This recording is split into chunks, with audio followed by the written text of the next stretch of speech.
الحمد لله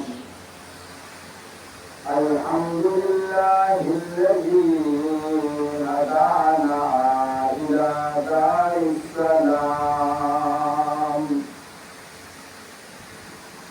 أعوذ بالله من الشيطان الرجيم. بسم الله الرحمن الرحيم. لقد رضي الله عن المؤمنين إذ يبايعونك تحت الشجرة فعلم ما في قلوبهم فأنزل السكينة عليهم وأثابهم فتحا قريبا. صدق الله العظيم. قال النبي صلى الله عليه وسلم: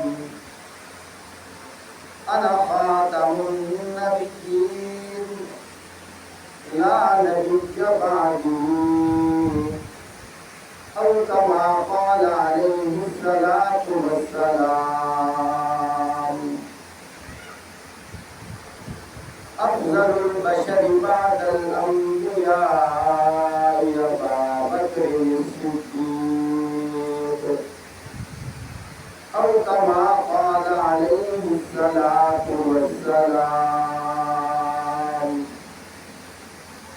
لو كان بعدي نبي لكان عمر، أو كما قال عليه الصلاة والسلام. لكل نبي رفيق ورفيقي في الجنة عثمان، أو كما قال عليه الصلاة والسلام. أنا مدينة العلم وعلمت بابها، أو كما قال عليه الصلاة والسلام.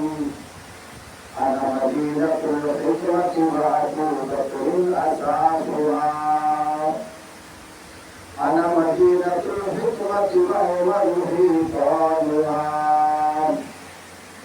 أنا مدينة الحكمة وعثمان سقفها، أنا مدينة الحكمة وعلي بابها، أو كما قال عليه الصلاة والسلام. اللهم صل على محمد وعلى آل محمد كما صليت على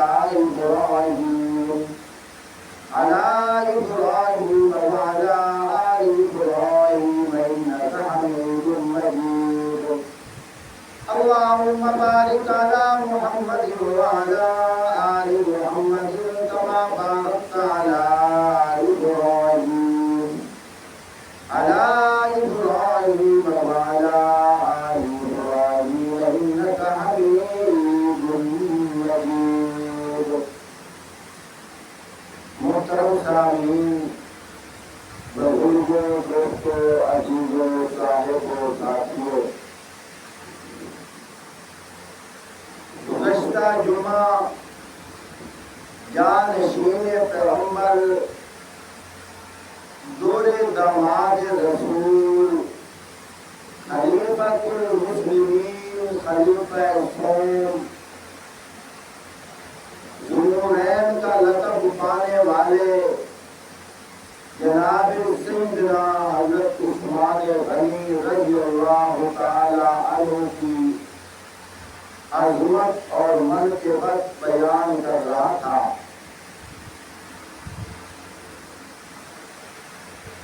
بار بار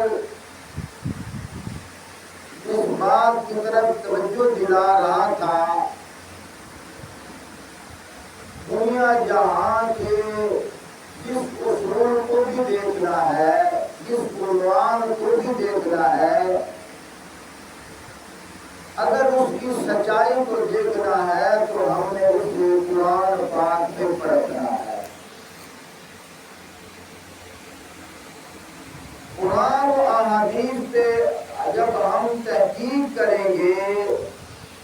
دنیا جہاں تاریخ کا حوالہ دے کر چاہے اس کا رخ جو بھی دکھائے، ہم ادھر ادھر کو نہیں دیکھتے، ہم نے دیکھنا ہے تو اللہ کے قرآن کو دیکھنا ہے۔ پیارے بھائیوں، تاریخ کے لحاظ سے حضرت عثمان غنی رضی اللہ تعالیٰ عنہ کے متعلق من گھڑت ایسی ایسی باتیں بیان کی جاتی ہیں جس کی وجہ سے لوگوں کی نظروں میں حضرت عثمان غنی رضی اللہ تعالیٰ عنہ نعوذ باللہ ایمان کے لحاظ سے بہت کمزور ہے۔ لیکن کچھ ایسی باتیں ہیں جو میں قرآن پاک کے اندر دیکھتا ہوں، ویسے تو ایک ہی مثال کافی ہے، ایک حوالہ نہیں،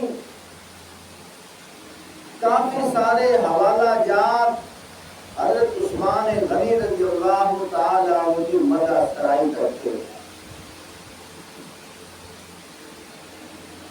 ایک منٹ کے لیے غور کریں، حضرت عثمان غنی رضی اللہ تعالی عنہ وہ عظیم انسان نہیں جن کے متعلق آپ صلی اللہ علیہ وآلہ وسلم نے ارشاد فرمایا عثمان وہ انسان ہے جس سے فرشتے حیا کرتے ہیں، میں محمد صلی اللہ علیہ وآلہ وسلم اس سے کیوں نہ حیا کروں۔ ایک روایت کے اندر آتا ہے آپ صلی اللہ علیہ وآلہ وسلم ایک مقام پر تشریف فرما تھے،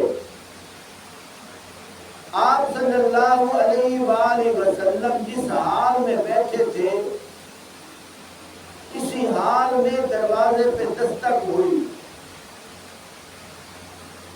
پوچھا کون ہے؟ بتایا گیا کہ ابو بکر صدیق ہے، فرمایا آنے دو۔ پھر دستک ہوئی، کون ہے؟ عرض کی وہ فاروق اعظم ہے، فرمایا آنے دو۔ پھر دستک ہوئی، کون ہے؟ عرض خدمت ہوئی کہ عثمان ہے، فرمایا ٹھہر جاؤ۔ اپنی کنڈلی مبارک سے اپنا کپڑا درست کیا، فرمایا اب آنے دو۔ موجود حاضرین جو بیٹھے تھے عرض کی یا رسول اللہ صلی اللہ علیہ وآلہ وسلم اس میں کیا راز ہے، کیا حکمت ہے؟ آپ ابو بکر صدیق رضی اللہ تعالیٰ عنہ کے آنے پر اتنا آپ اٹھ کر نہیں بیٹھے جتنا عثمان غنی رضی اللہ تعالیٰ عنہ کے آنے پر آپ اٹھ کر بیٹھے ہیں۔ آپ صلی اللہ علیہ وآلہ وسلم نے فرمایا تمہیں نہیں پتا اس سے فرشتے حیا کرتے ہیں، میں محمد اس سے حیا کیوں نہ کروں۔ عثمان غنی رضی اللہ تعالیٰ عنہ کوئی عام انسان نہیں ہے۔ ایک روایت کے اندر آتا ہے ایک شخص کا جنازہ آیا، عرض کی یا رسول اللہ صلی اللہ علیہ وآلہ وسلم اس کی نماز جنازہ پڑھا دیجئے، فرمایا اس کا نام کیا ہے؟ بتایا گیا، فرمایا اس کا جنازہ میں محمد صلی اللہ علیہ وآلہ وسلم نہیں پڑھوں گا۔ یا رسول اللہ صلی اللہ علیہ وآلہ وسلم یہ مسلمان ہے، فرمایا اس کے سینے میں میرے عثمان کا بغض ہے، میرے عثمان سے یہ محبت نہیں کرتا تھا، گالیاں دیتا تھا، میں محمد صلی اللہ علیہ وسلم اس کا جنازہ نہیں پڑھاؤں گا۔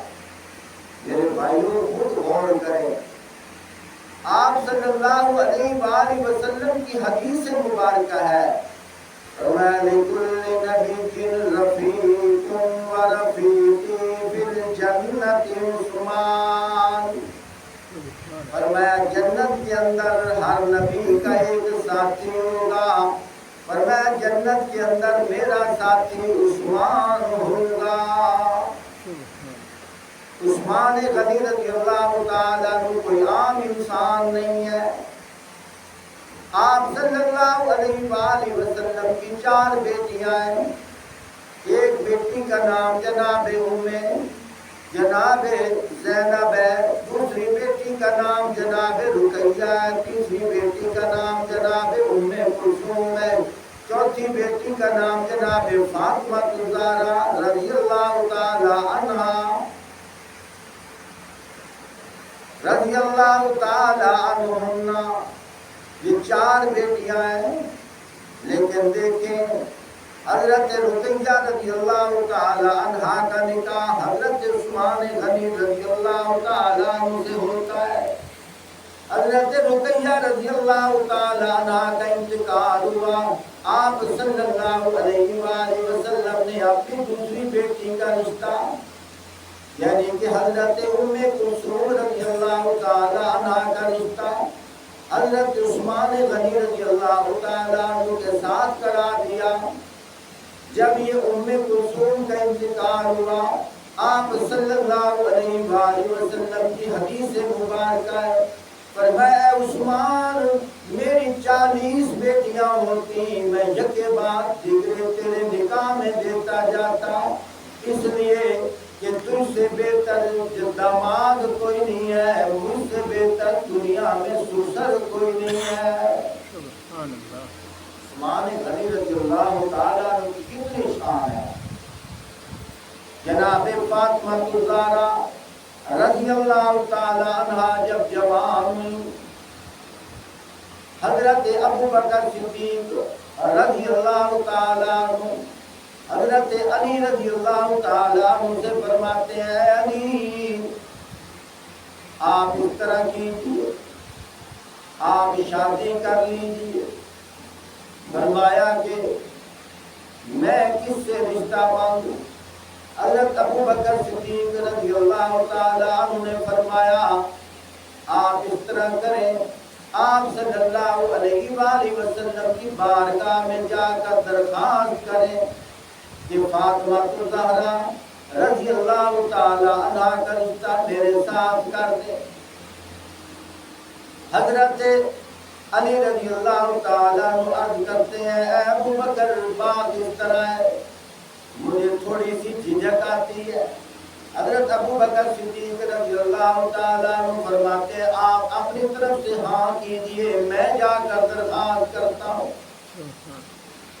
حضرت ابوبکر حضرت عمر فاروق رضی اللہ تعالیٰ عنہما یہ دونوں جا کر آپ صلی اللہ علیہ وآلہ وسلم کی بارگاہ میں درخواست کرتے ہیں۔ آپ صلی اللہ علیہ وآلہ وسلم نے پسند فرمایا، اور پھر یہاں تک بس نہیں بلکہ فرمایا علی کو بلاؤ، میں فاطمہ الزہرا رضی اللہ تعالی عنہا کے ساتھ ان کا نکاح کرنا چاہتا ہوں۔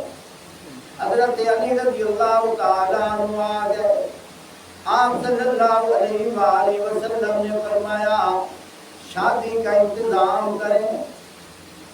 حضرت ابوبکر صدیق رضی اللہ تعالی عنہ حضرت علی رضی اللہ تعالی عنہ سے فرماتے ہیں، اے علی شادی کی منظوری تو ہو گئی ہے، اب کچھ پیسے لاؤ۔ حضرت علی رضی اللہ تعالیٰ عنہ فرماتے ہیں میرے پاس تو 2 چیزیں ہیں، ایک تلوار ہے، دوسری زرہ ہے۔ حضرت ابوبکر صدیق رضی اللہ تعالیٰ عنہ فرماتے ہیں جنگ کرنے کے لیے تلوار رکھ لو اور یہ زرہ لے جاؤ، جا کر بازار میں فروخت کرو۔ حضرت علی رضی اللہ تعالیٰ عنہ فرماتے ہیں یہ زرہ چند پوریاں ہیں، اس کی قیمت کتنی ہوگی؟ فرمایا جاؤ نا بازار کے اندر عثمان غنی رضی اللہ تعالیٰ عنہ ایک تاجر بیٹھا ہے، اس سے جا کر کہو حضرت علی رضی اللہ تعالیٰ عنہ حضرت عثمان غنی رضی اللہ تعالیٰ عنہ کے پاس آتے ہیں، آ کر کہتے ہیں اے عثمان تجھے مبارک ہو، آپ صلی اللہ علیہ وآلہ وسلم نے میرے ساتھ فاطمہ زہرا رضی اللہ تعالیٰ عنہ کا نکاح کا وعدہ کر لیا ہے۔ حضرت عثمان غنی رضی اللہ تعالیٰ عنہ فرمانے لگے پھر میرے پاس کس طرح آئے ہو؟ کہا کہ یہ زرہ بیچنے کے لیے آیا ہوں، فرمایا اس کی کنیاں گنو۔ جب کنیاں گنی تقریباً 400 کنیاں بنی۔ حضرت عثمان غنی رضی اللہ تعالیٰ عنہ اپنے گھر جاتے ہیں، 400 درہم لے کر جھولی میں ڈال کر، جھولی حضرت علی رضی اللہ تعالیٰ عنہ کی جھولی میں ڈال دیتے ہیں۔ حضرت علی رضی اللہ تعالیٰ عنہ جانے لگے، فرمایا ٹھہر جاؤ علی، فرمایا بتاؤ اب کیا کہتے ہو؟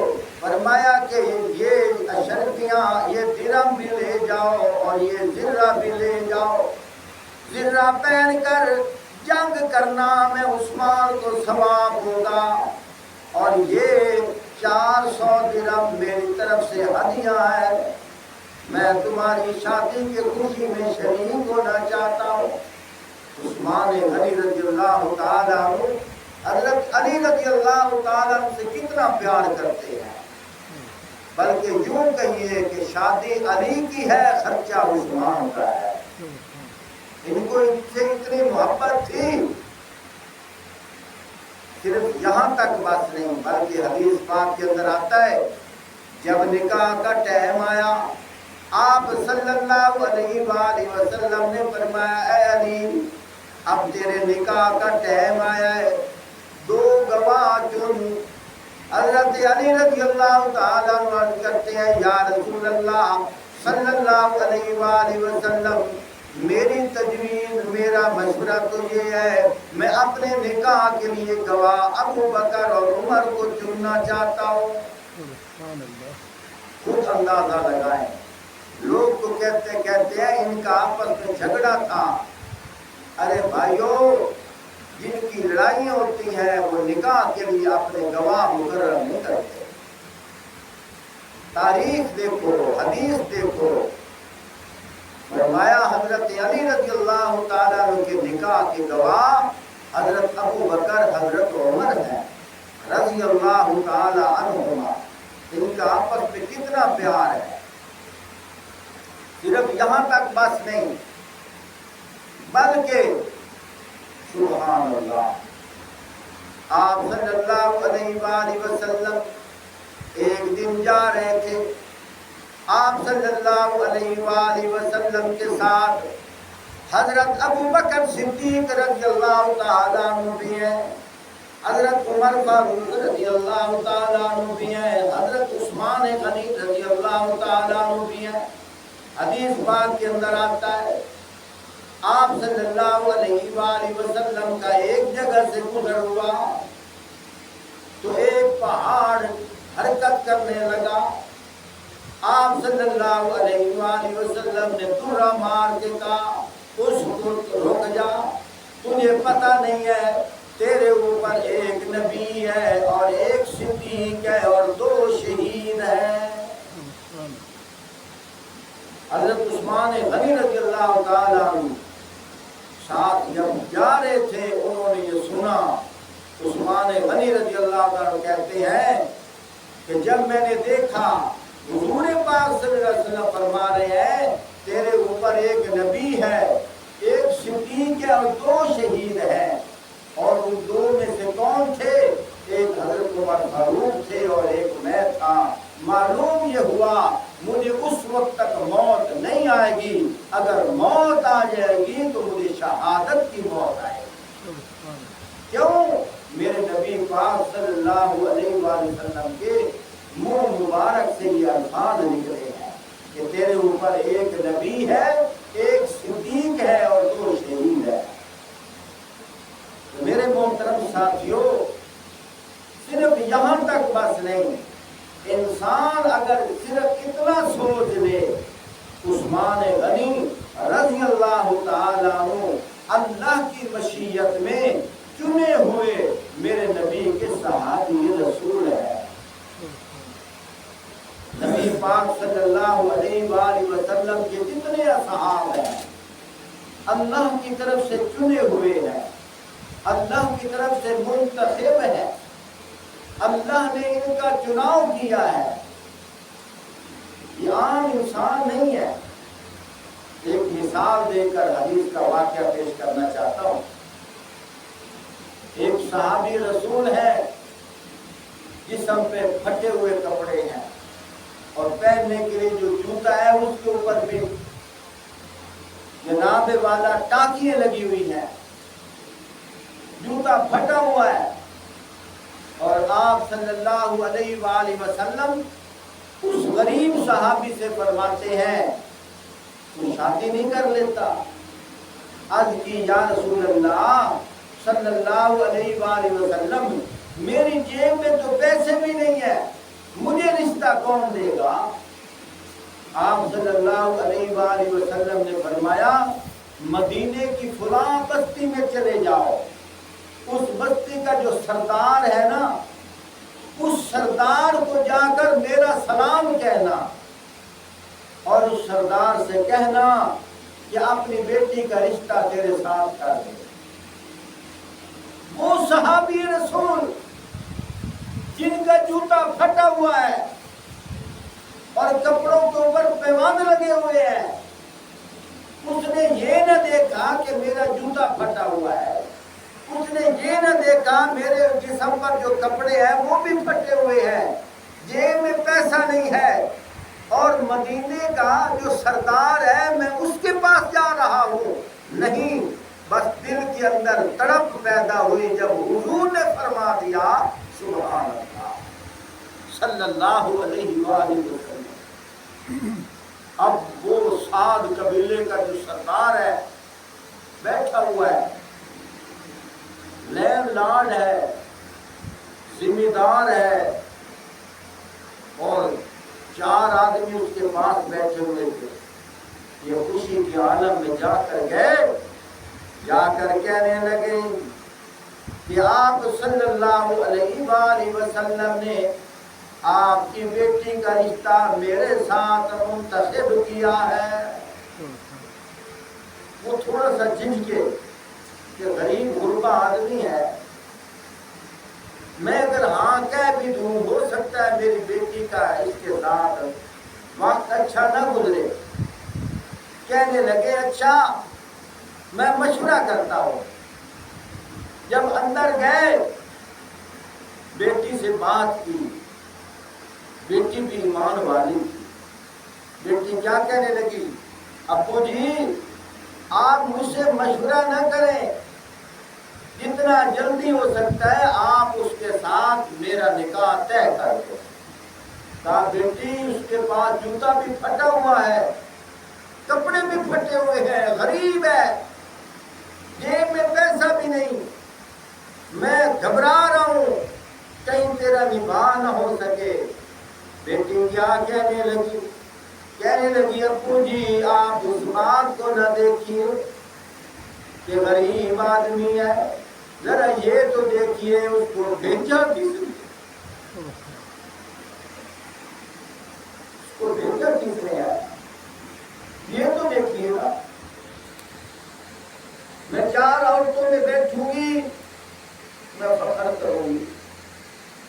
کسی کا رشتہ ماموں نے کرایا، کسی کا رشتہ والد نے کرایا، کسی کا رشتہ نانے نے کرایا، کسی کا رشتہ دادے نے کرایا، اور میری سہیلیوں مجھے مبارک دو، میرے رشتے کا انتخاب امام الانبیاء نے کیا ہے۔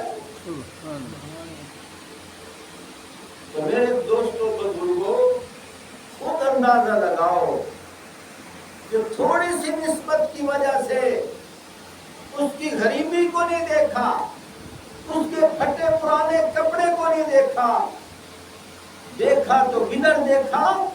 آپ صلی اللہ علیہ وآلہ وسلم کے انتخاب کو دیکھا۔ تو ہم آپ صلی اللہ علیہ وآلہ وسلم کے نالین مبارک سے بھی محبت کرتے ہیں۔ جب آپ صلی اللہ علیہ وآلہ وسلم سے اتنی محبت ہے تو آپ صلی اللہ علیہ وآلہ وسلم کی نسبت کی وجہ سے آپ صلی اللہ علیہ وآلہ وسلم کے تمام اصحاب سے ہمیں محبت ہونی چاہیے، تمام اصحاب سے۔ بس اتنا سوچ لیں کہ دیکھو ان کی نسبت کس کے ساتھ، نسبت بھی بڑی چیز ہے،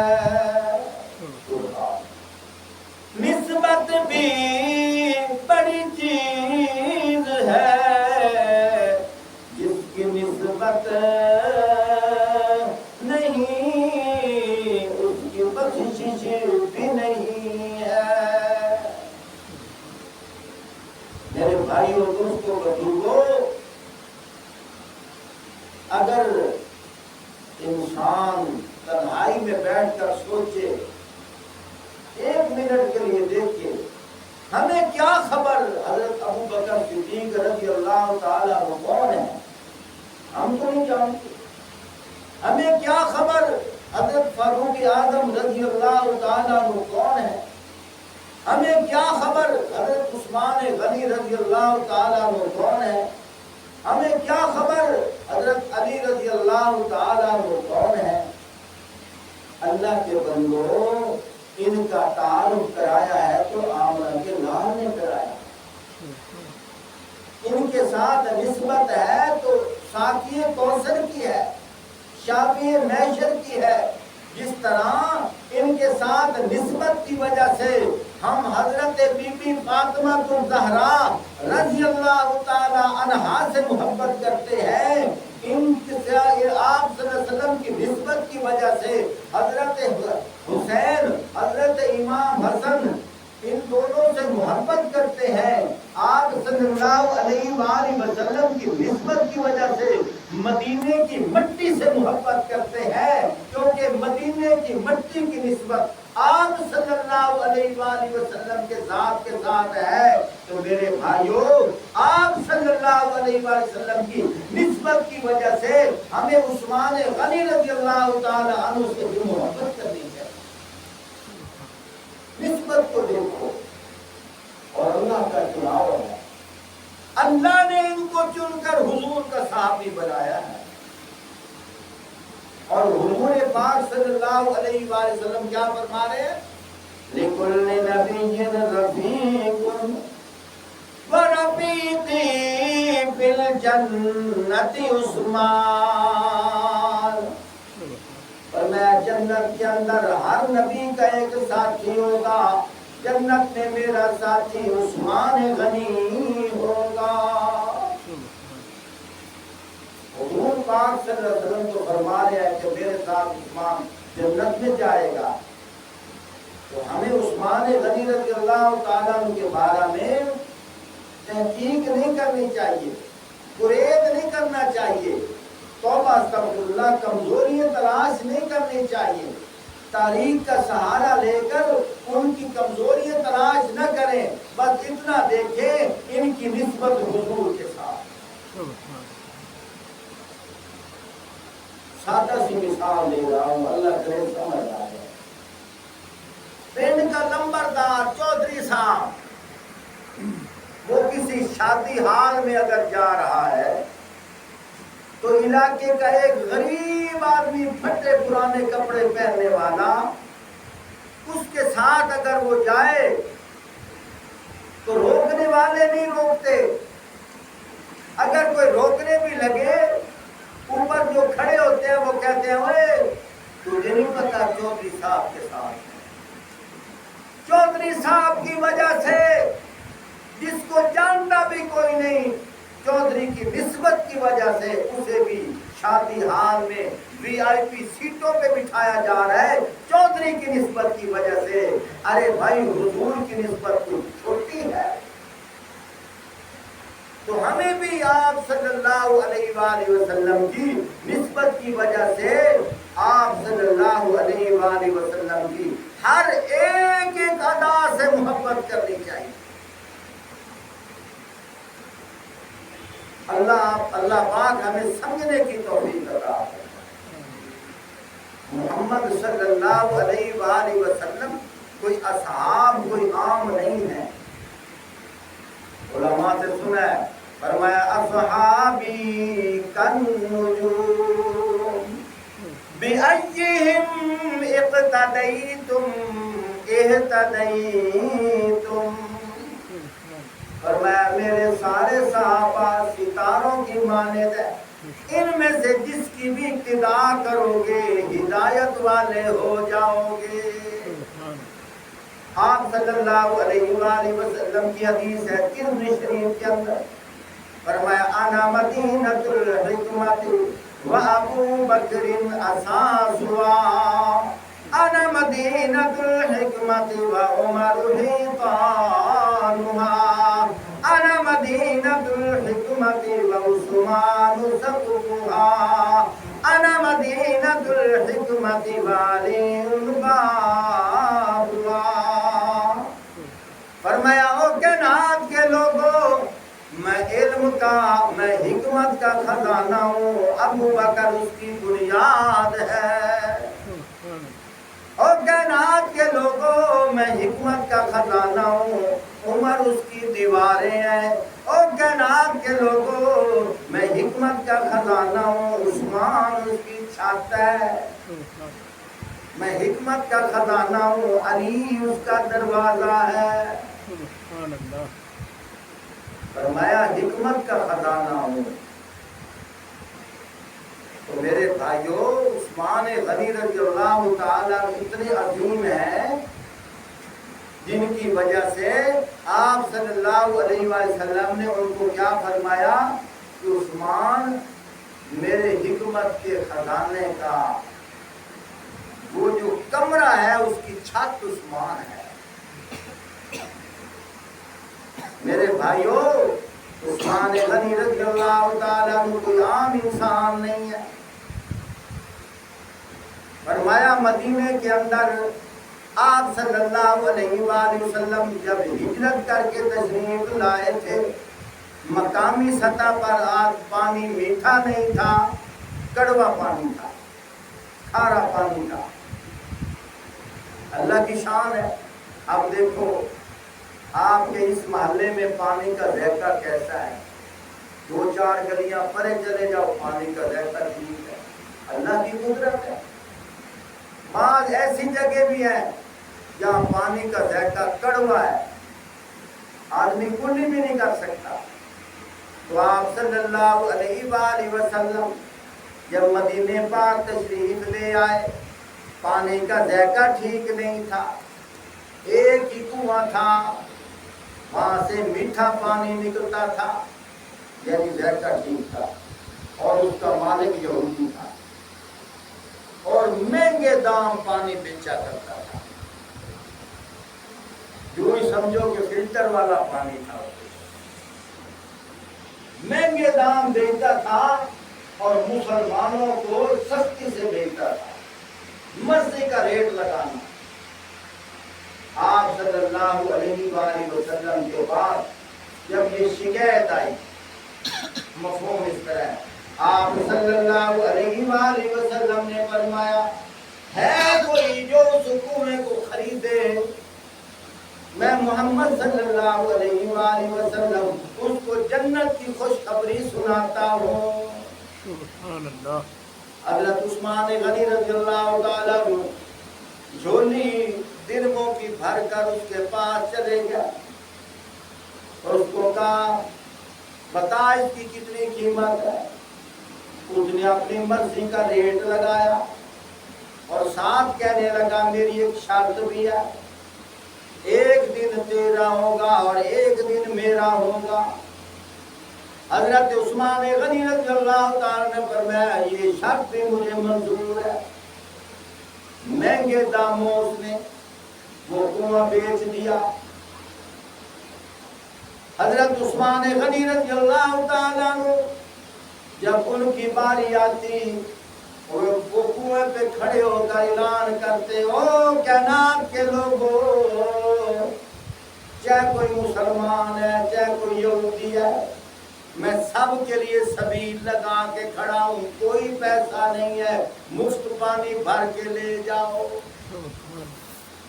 اتنا پانی لے جاتے تھے کہ دوسرے دن بھرنے کی ضرورت بھی نہیں پڑتی۔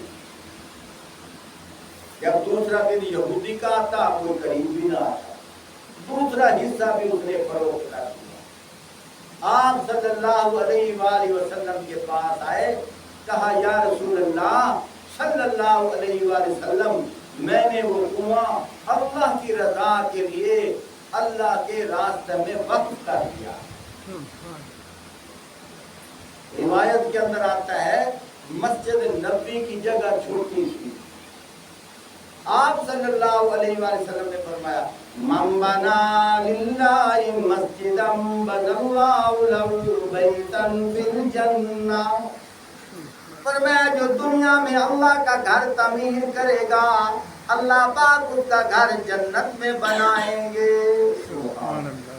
آج علماء اکرام مساجد میں یہ حدیث پڑھتے ہیں، کاش کہ کبھی غور کریں یہ حدیث کا پس منظر کیا ہے، اس حدیث کا شان برود کیا ہے۔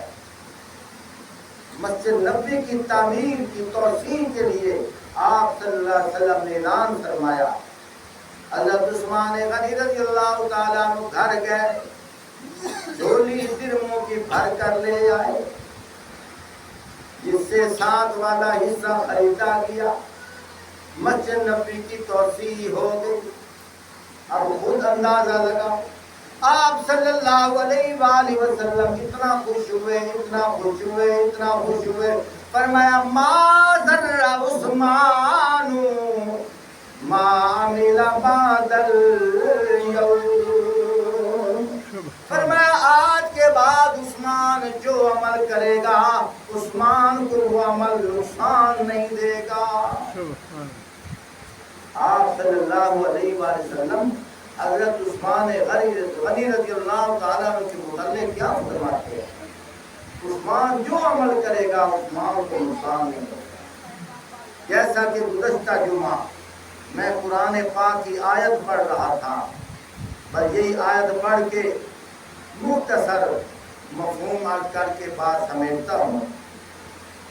سورۃ الفتح 26واں پارہ آیت نمبر 18 میں نے اس لیے حوالہ دیا ہے، گھروں میں جا کر پڑھو، دیکھو، پرکھو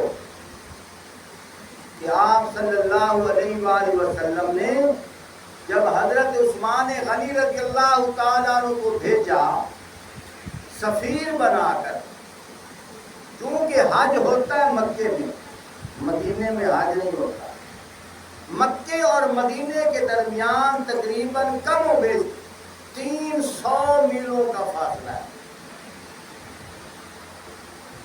یا چھوٹی سی بات کرتا جاؤں، پتہ نہیں آپ اس بات کو پسند کرو گے کہ نہیں، لیکن بات گلاؤں والی ہے۔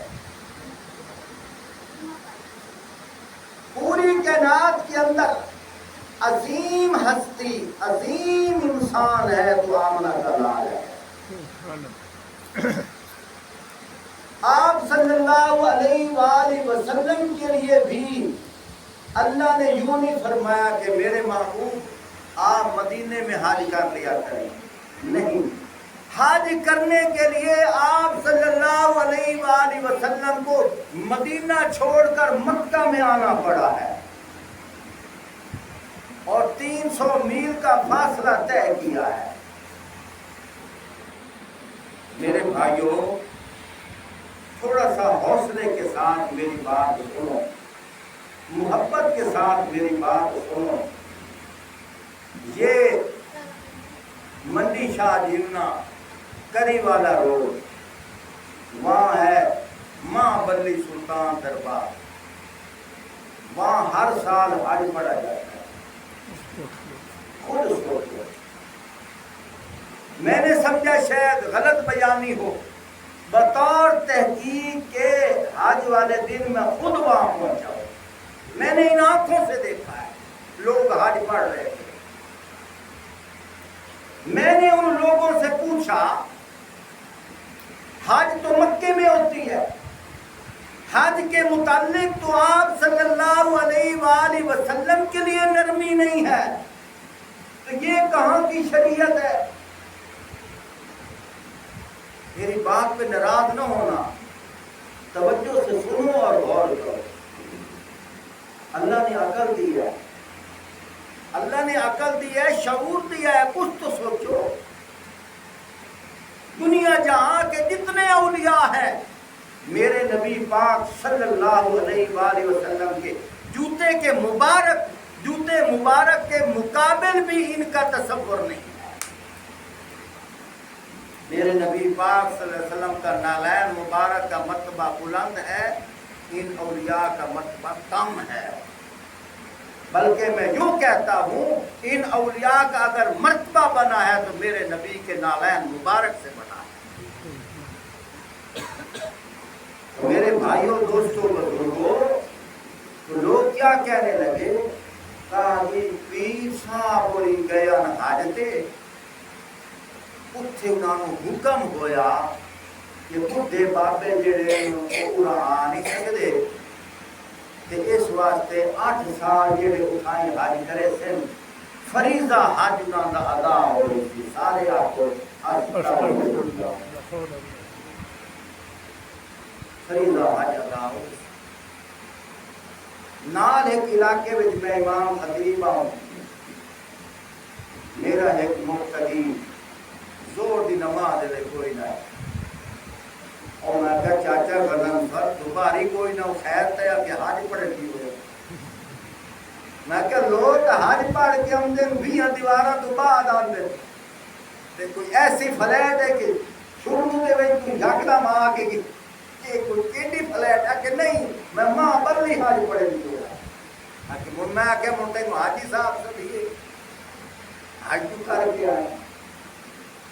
اللہ کے نیک بندیوں، قرآن میرے کو بھی ہے، میری گل سے ناراض نہ ہوا ہے.